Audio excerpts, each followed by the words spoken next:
Cruise and the church. The intense relationship between the superstar and the leader of the Scientologists. Reaching for the stars. How does the Church of Scientology attract some of America's biggest celebrities? And what do the stars get out of it? The secrets of Scientology. The questions about the church's beliefs and their outraged response.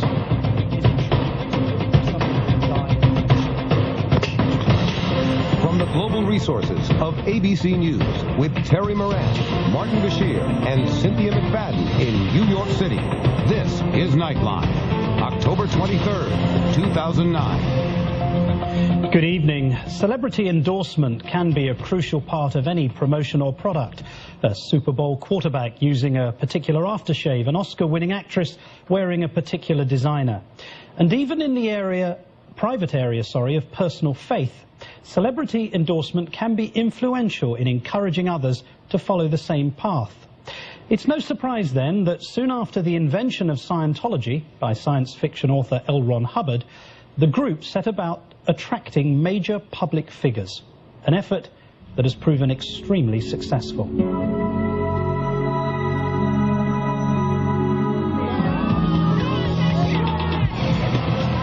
Celebrities and the Church of Scientology seem to go hand in hand. And actor Tom Cruise is arguably the world's best-known celebrity Scientologist. She said, so, I really want to understand who you are. And I said, okay. I said, well, I'm a Scientologist. This is Cruise in a video made for a Scientology event that was leaked onto the internet last year. There's nothing part of way for me. It's just...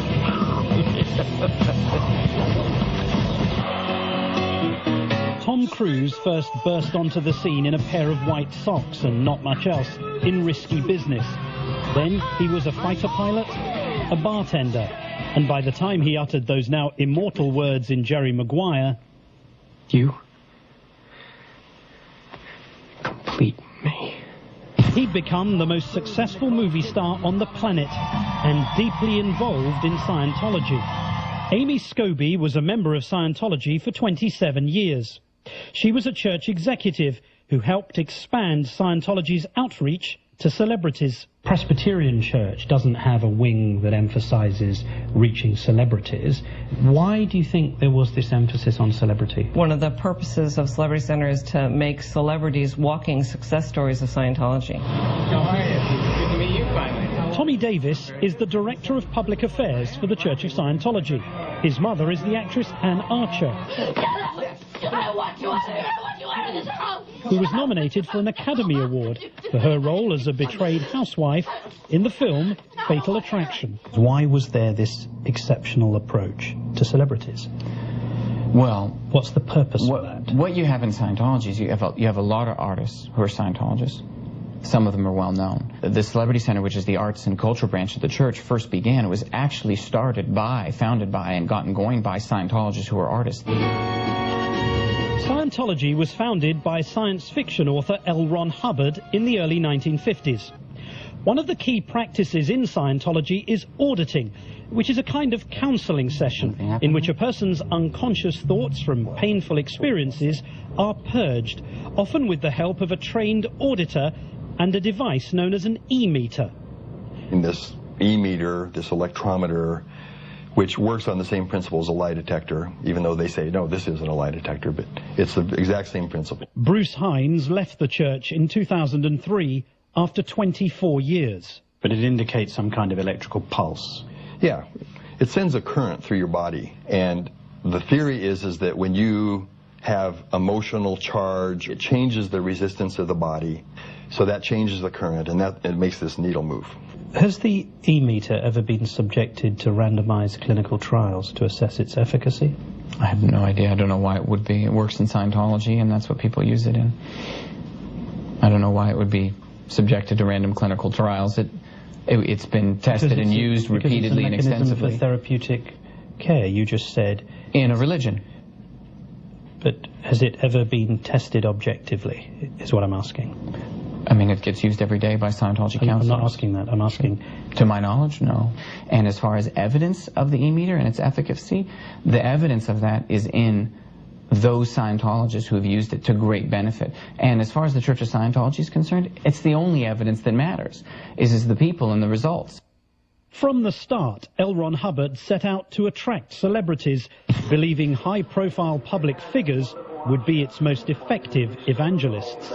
Can you recall any celebrities who came into the center when you were there? I met John Travolta, Kelly Preston, Priscilla Presley, Lisa Marie, Edgar Winter, Isaac Hayes, Tom Cruise. After Hubbard died in 1986, David Miscavige became the church's leader and soon embraced Tom Cruise with great fervor. But I guess it's helpful, isn't it, if you're an organization with an individual as well-known, as famous, as successful as Tom Cruise? Sure. He's a good advocate? Well, look, I think anybody who would complain about having successful, well-known, happy people be John members Travolta, of their group, I think you'd be crazy to complain about that. Hines says he helped prepare for the arrival of the church's most celebrated new member, who decided to fully commit to Scientology by staying at the international base in California for a few months of services. I was part of the preparations where David Miscavige brought Tom Cruise to the international headquarters. And Hines says nothing was to be spared. He had the very best auditors and the very best people looking after him, just the best treatment that anyone could possibly get, so that he got a favorable impression of Scientology. Marty Rathbun left the church in 2004 after 27 years. He was a top lieutenant to David Miscavige. Did you audit Tom Cruise? Yeah, extensively. So they were given what? A celebrity environment? Pampering? You got it. You got And it. who was doing that? Miscavige, man. I mean, that was his thing, is all about image. He's flying across the country in Tom Cruise's jet. It's all about living the high life and being a powerful guy who is looked up to by the rich and famous. Tommy Davis says the church does not indulge or pamper celebrities. Here's the problem. You don't know the history of psychiatry. I do. In recent years, Tom Cruise has been more confident about publicly asserting Scientology principles, particularly its rejection of psychiatric medicine. But that's what she went on the antidepressant for. But what happens, the antidepressant, all it does is mask the problem. There's ways of vitamins and through exercise and various things. I'm not saying that that isn't real. Rathbun says the Tom Cruise he now sees on TV is not the Tom Cruise he once knew. And she watching my Matt Lauer. And I go, that ain't Tom Cruise.